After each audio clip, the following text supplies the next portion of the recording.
Welcome to the all-new Season 4 pitch-off of Greenlight Maine. Over 6 episodes, you'll watch our 13 semifinalists give it all they've got to earn their spot in the Greenlight Grand Finale and compete for the $100,000 cash prize.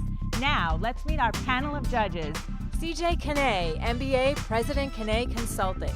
Dmitry Markovich, Assistant Professor of Marketing at the Business School of the University of Maine, Orono. Deb Newman, President of the Bangor Regional Chamber of Commerce. Skip Bates, Senior Vice President of Main Street Banking for Bangor Savings Bank. Marge Barker, Chapter Chair of SCORE Bangor. Dr. Brian Walton, CEO of the Acadia Capital Management Opportunity Zone Fund, will be our commentator this morning. And I'm your host, Julene Gervais. So let's get this pitch-off started. All right, guys. So the producers have sent us the final 4, and now we get to see the big reveal, decide who the top 3 are going to be. Oh boy. Let's check it out. All right. Oh, here they come. Oh. All right. Oh wow. Okay. Wow, Okay. look at that. Okay. All right. All right. Oh wow, this is. Okay. Good. Yeah. These are all Okay. great. Wow, All this right. is a surprise. Now our challenge is we have to narrow these down to the Yeah, top so this is 3. going to be hard. So Yeah. we're going to discuss, and then each one of us will go in and re-rank And let's privately. let's keep in mind the criteria, right? So scalability, Right. feasibility, innovation, their ability to do business in Maine, viability. and the overall strength of the company, Yeah. overall potential. Well, you know, if And we're, innovativeness as well. Yes. if we're looking for just staying in Maine, Ocean's Balance, their actual product is grown only in Maine. They can get it from nowhere else but the Gulf of Maine because of the particular waters. And True North Beauty, they're harvesting. What's the name of the? Chaga Thank you. The mushroom Thank off you. the birch trees. And developing their product right here in Maine. Really, all of these are Maine-based. Flowfold has made a commitment to Maine. They just purchased a building here in Maine to expand their business. Although they do a lot of manufacture in Chicago. And look at American Roots, because American Roots is a stable Maine-based company, and the type of employees that they're bringing in is from all walks of life, and giving them really a hand up. Although they're doing it through his mom's company, they're still providing a training solution for some of our Which is innovative, folks. actually. Very innovative, in my Innovative opinion. and in-house, so they control the entire process while keeping it not Yeah. only in Maine, but in the United States. As they said, every thread is at least from the U.S., if not from Maine. And I like their mission, profit before greed. Yeah. I think that's wonderful, and Ben & Jerry's before them had a model like that, so a rising tide lifts all boats. So as they become profitable, so too their employees benefit. So a big factor for me is the feasibility factor, right? And I like a proven winner, because we're not talking just about getting a company up and running. We're talking about making use of an investment to do something more, and ideally more here in the state of Maine. So for me, my number 1 here is Flowfold, because they have such a track record.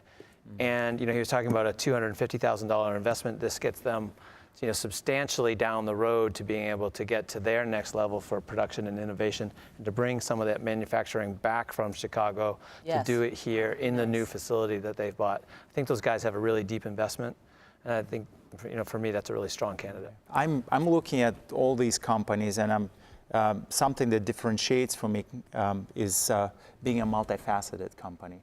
A company that checks off multiple boxes, not only on our scorecard, that's primary, but also on aspects such as sustainability, impact on the local employment. And I see Ocean's Balance as being highly sustainable. In fact, the more they harvest, the better it is for the environment.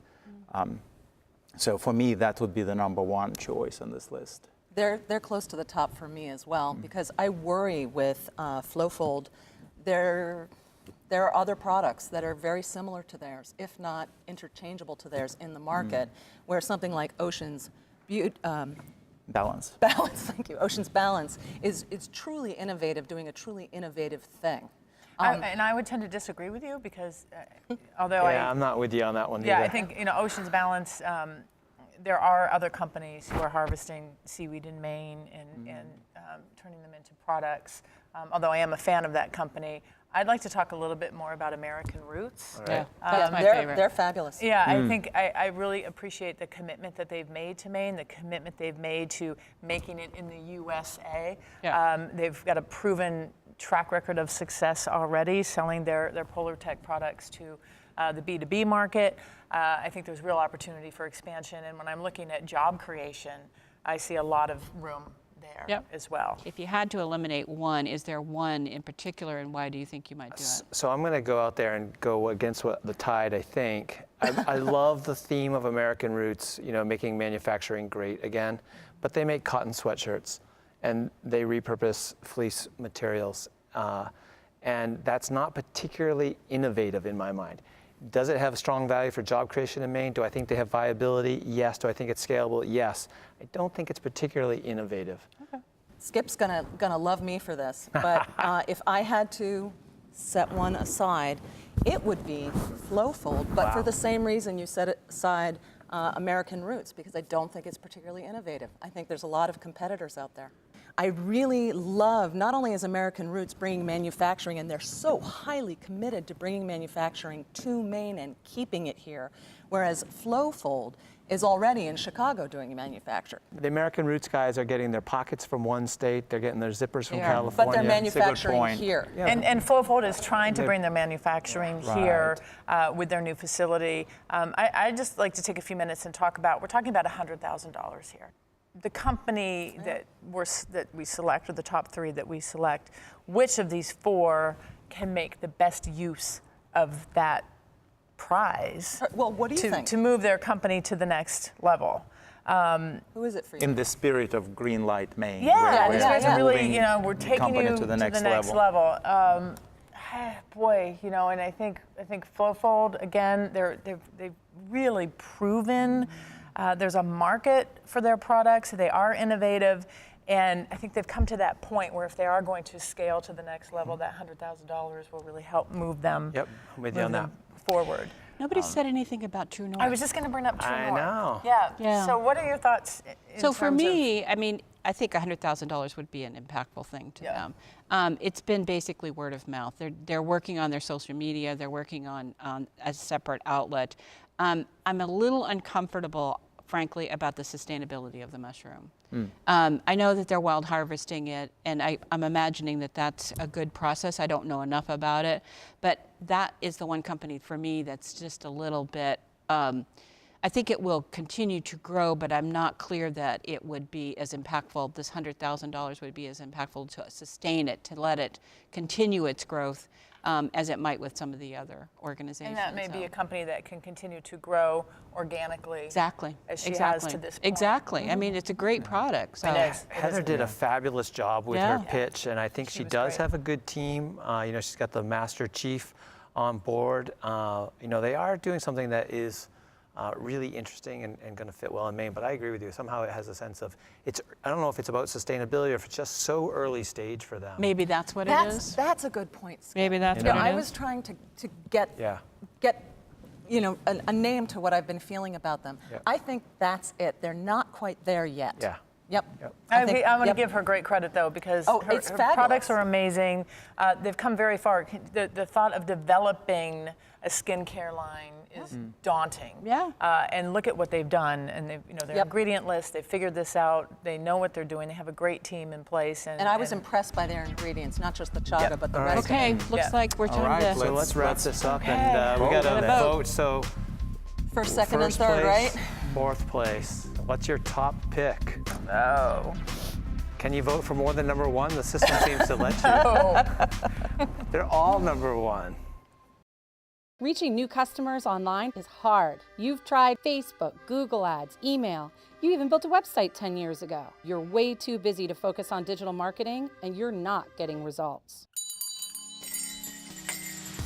At Dream Local Digital, that's what we do. We've helped businesses nationwide grow with online marketing. We're the experts. Let us help you.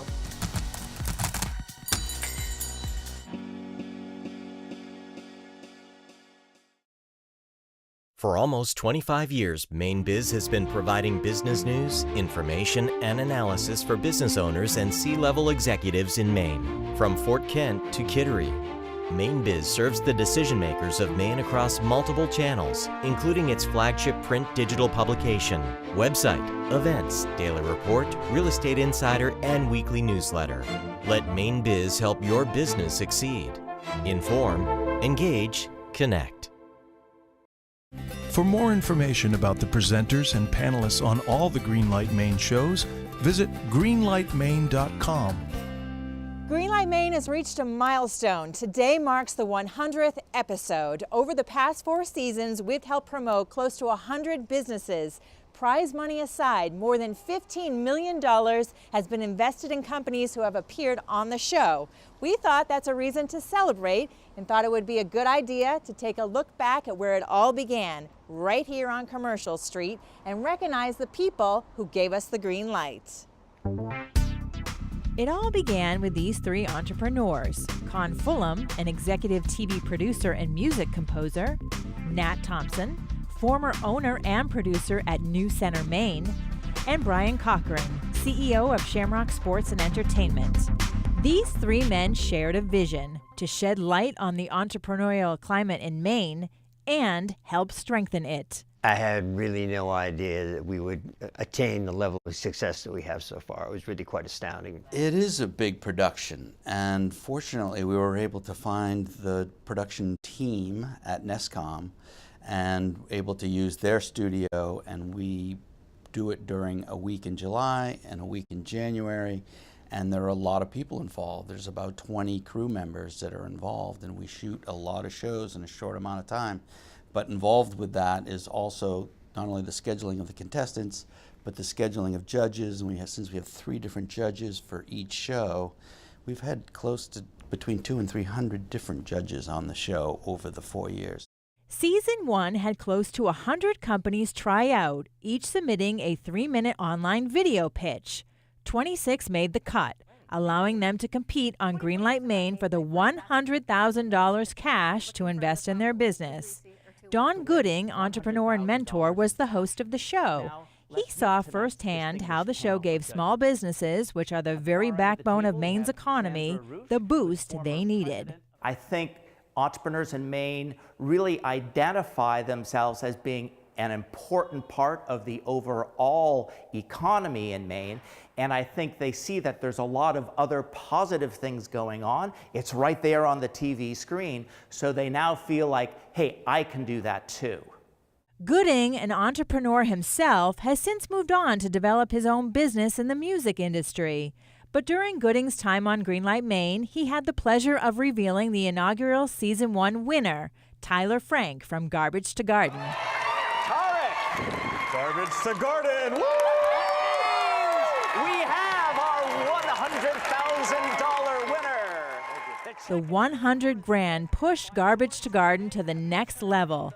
Cochran predicted Garbage to Garden was going to be a huge success story, making Greenlight Maine a success story along with it.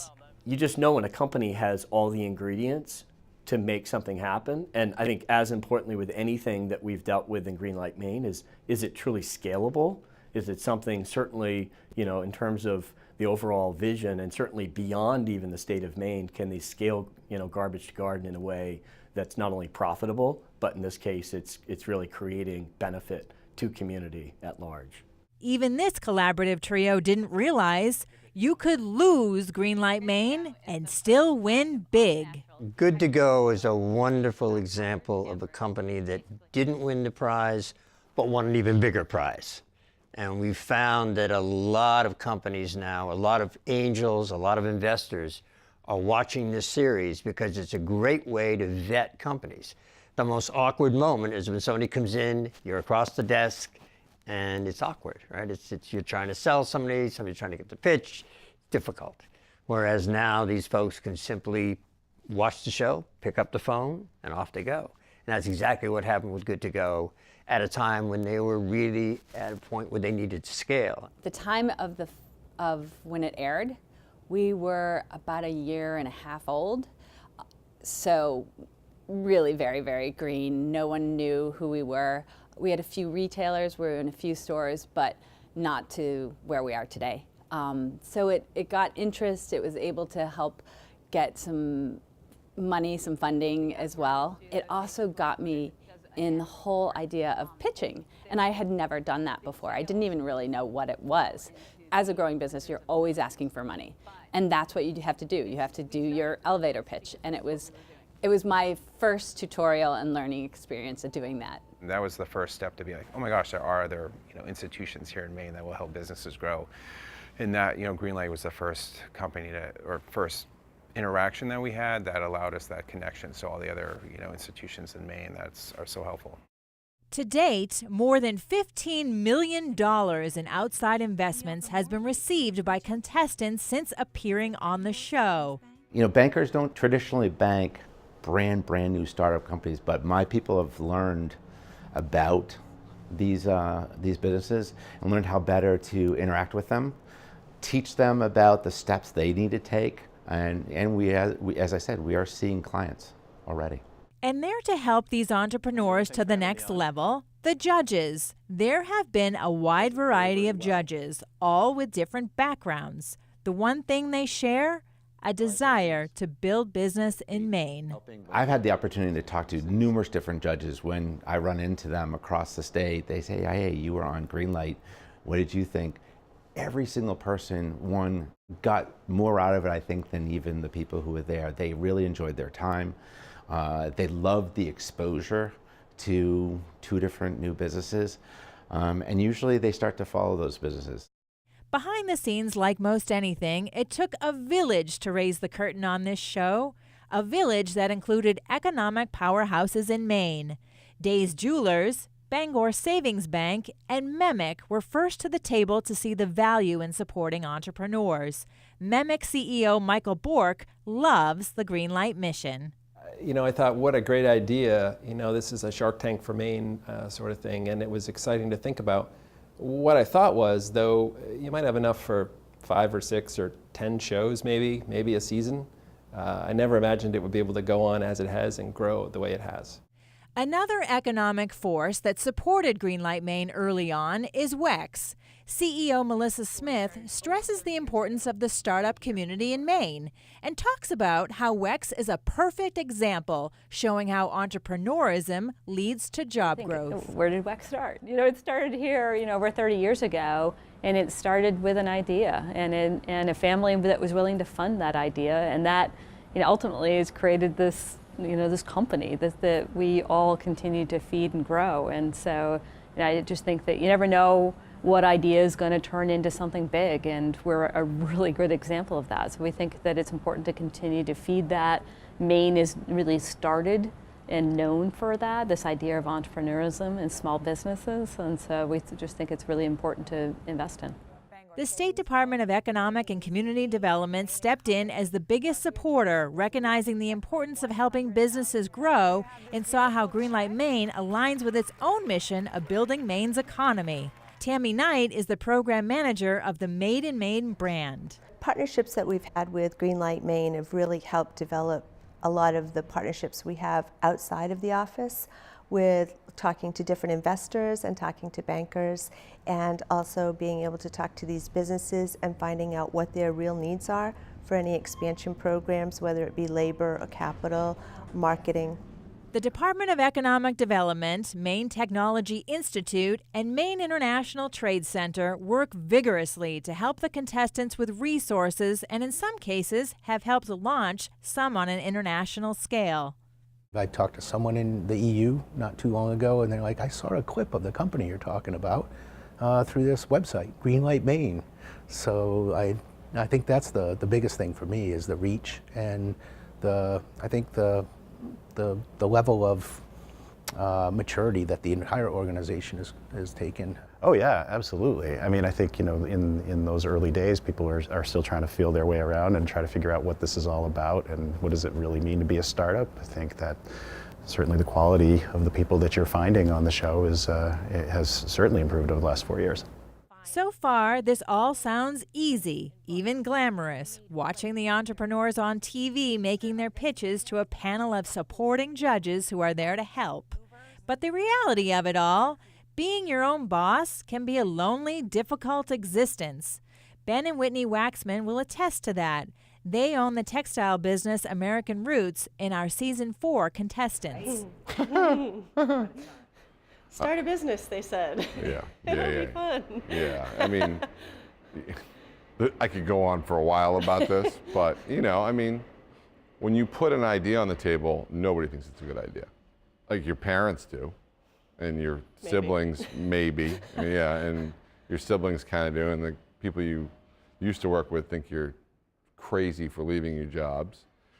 But you have to be willing to live on rice and beans, cash out your savings, cash out your pension, cash out your 401k, borrow a ton of money, put your house up, do all of that. If you're not willing to do that, don't start a business. Because you really have to believe in what you're doing.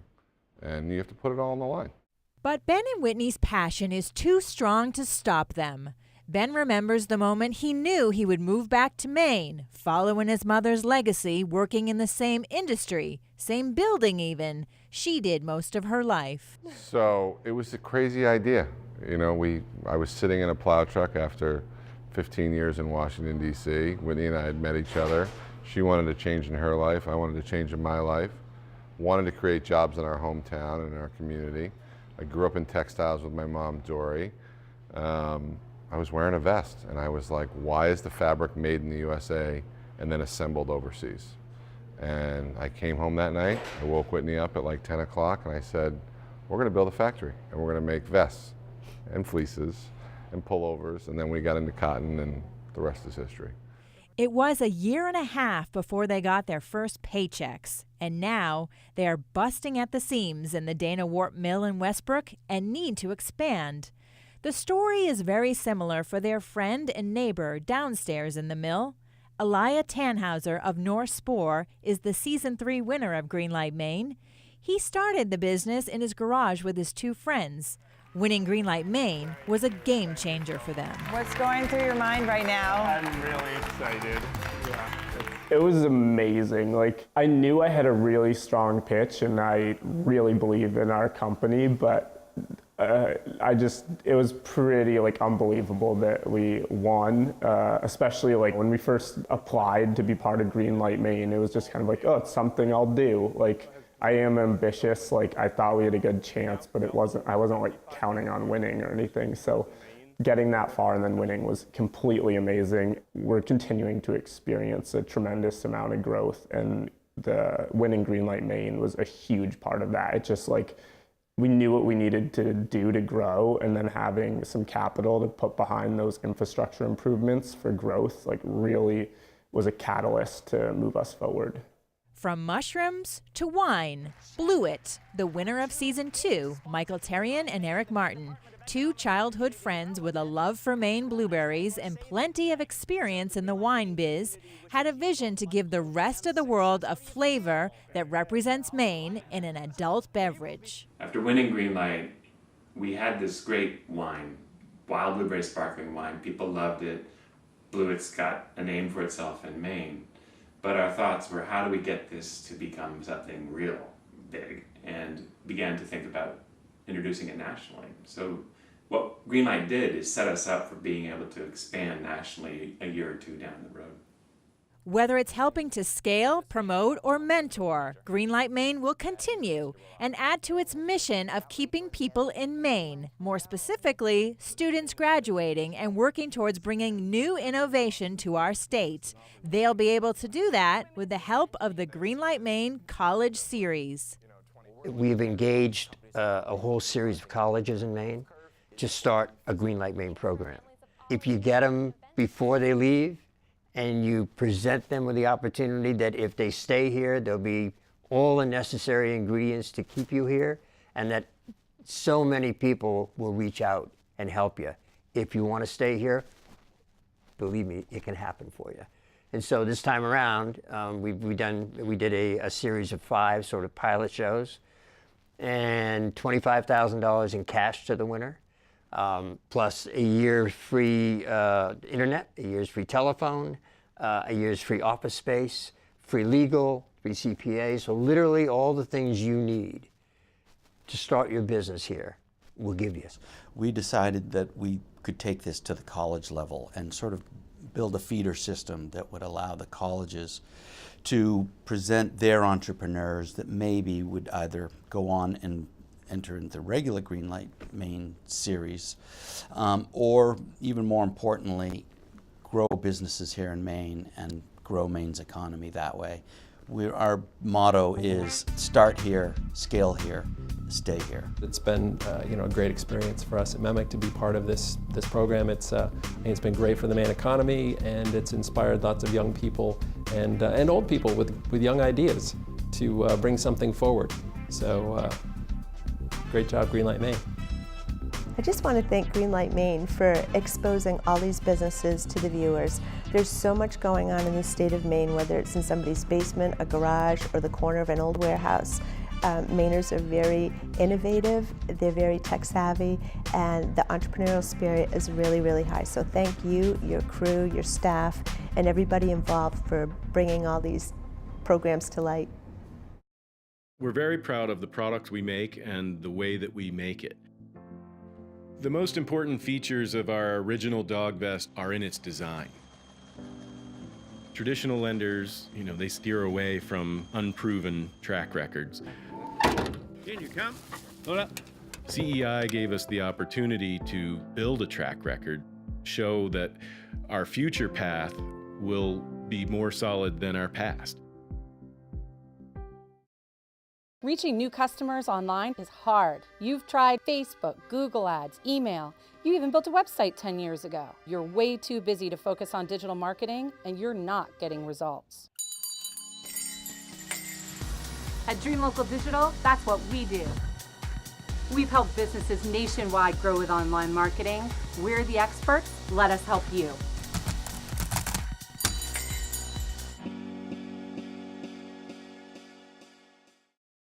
For more information about the presenters and panelists on all the Greenlight Maine shows, visit greenlightmaine.com. Okay, so we had a great conversation about the top 4, a very difficult decision to try to narrow that down to our final 3. And then we all voted privately for our top 3, and now the big reveal. Are y'all ready? Yeah. Okay, countdown. 3, 2, 1. Lift your screen. Oh my gosh. Wow. Okay. Wow. Very good. Very good. Very exciting. Yes. Good candidates. Yeah. They're all awesome. Can't wait to see the final episode. Yeah. But I'm happy with these results. Good job, everyone. Yeah. Good job. Good job. Yeah. Good teamwork. Good Yeah. teamwork. Nicely done. All right. One more time. That's cool. The scores are in. Congratulations to our finalists, American Roots, Flow Fold, and Ocean's Balance. Join us for the finale from Hawk Auditorium in Orono to see who wins the $100,000 cash. See you next time for our brand new College Series kickoff. Greenlight Maine would not be possible without the support of all of our corporate sponsors. Thank you. Greenlight Maine has been a paid-for presentation by the Portland Media Group.